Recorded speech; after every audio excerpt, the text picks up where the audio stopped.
Karibu sana mtazamaji na msikilizaji wetu wa Gachagua FM podcast. And right now we are up here with a new story, and the story is in regards to the Deputy President of the Republic of Kenya, Deputy President Rigathi Gachagua, as he speaks on what God has told him. You know, the thing with our leaders is that they never get tired of the pretense and malice of using God's name in circumstances that they see fit for them. Now, the Deputy President Rigathi Gachagua, who has been a major political opponent of the former Prime Minister Raila Odinga, was among those who cautioned former President Uhuru Kenyatta against working with the ODM leader. However, what has aligned the DP and Odinga in terms of perspective is their shared support for revenue allocation based on population rather than large size. Now, this stance has put Gachagua at odds with some politicians in the Kenya Kwanza camp, many of whom view him as only advocating for the interests of the Mount Kenya residents. And he says, our eyes are now open, and I will lead the efforts to oppose Mr. Odinga as our genuine ally in the region, as was the case in the 2022 contest in the help of Mr. Kenyatta. Now, during the interview, Gachagua went ahead to claim that God has told him through his wife. My wife told me that her spirit revealed to her that Mr. Odinga is an angel of goodwill who needs to be recognized through revelation. That revelation is what we as people of the mountain have never had, hence our animosity towards him. Skiza, nataka nisome mpaka kwa lugha ya Kiswahili. Bibi yangu aliniambia kwamba roho imemfunulia kwamba Bwana Odinga, Raila Odinga, ni yule malaika wa nia njema ambaye kumtambua ni lazima kuwe na ufunuo. Ufunuo ndio hatujawahi kuwa nao kama watu wa Mlima Kenya, na ndio tunamchukia. Walikuwa wanamuita Kimodo Kiu, sasa amekuwa malaika. You know, I wonder the point and the perspective of Raila Odinga in this story, because it doesn't add up. Raila has been convinced by President William Ruto that he needs to make an ally out of Gachagua has been convinced by William Ruto that he needs to make an ally out of Raila Odinga. So Gachagua is using false prophecies from his wife.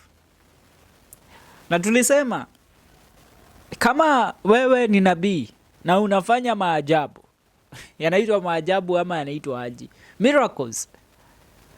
Make sure unalipa tax. Sasa hizi prophecies za bibi yako Gachagua, we want some payments for them.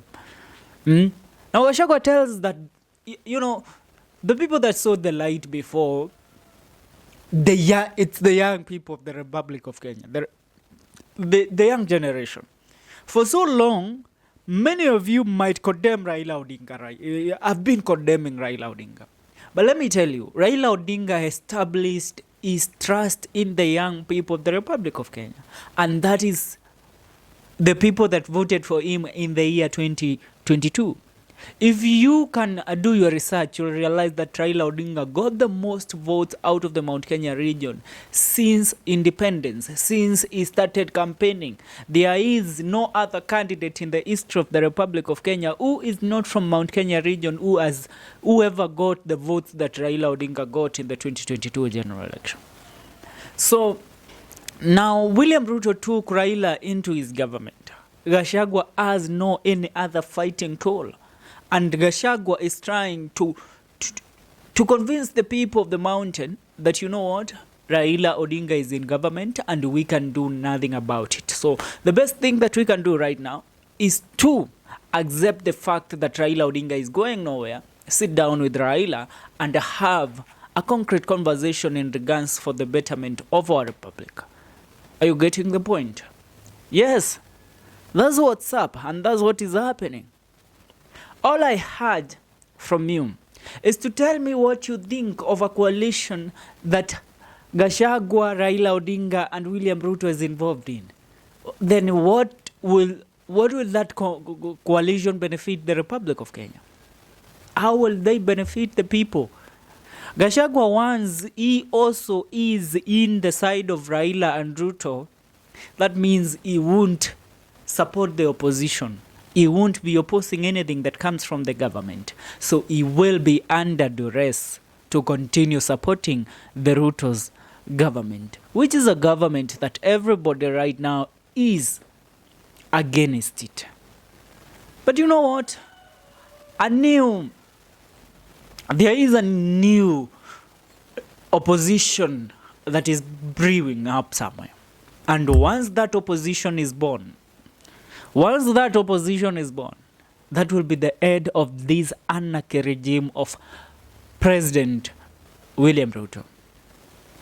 You know, it's a dictatorial regime which many of the people of the Republic of Kenya don't or want to recognize. But truth be told, how can somebody tell us that Mungu amemwambia yule mtu alikuwa anaita shetani eti sasa ni mtu ambaye ni malaika ambaye watu hawamuelewi? What are they trying to convince the people of the Republic with? Raila Odinga has secured his business interest, both in the government and both in politics. And not only in the politics of the Republic of Kenya. Raila Odinga is aiming for the AU chairmanship. So, it's about time they support him. I wonder what Gachagua will be telling us by the year 2026. Where will he be? Will he be in the ballot box? Will he be on the ticket of Ruto Gachagua trying to seek votes for the Republic of Kenya? I don't see that. Gachagua, nurafatara kuwega. Gachagua anahitaji kuerevuka. Kama hata erevuka sahi, it will be very late for him. Because the politics of this republic are getting worse and are getting complicated day in, day out. And mostly for you, the people of the mountain. Thank you. Subscribe.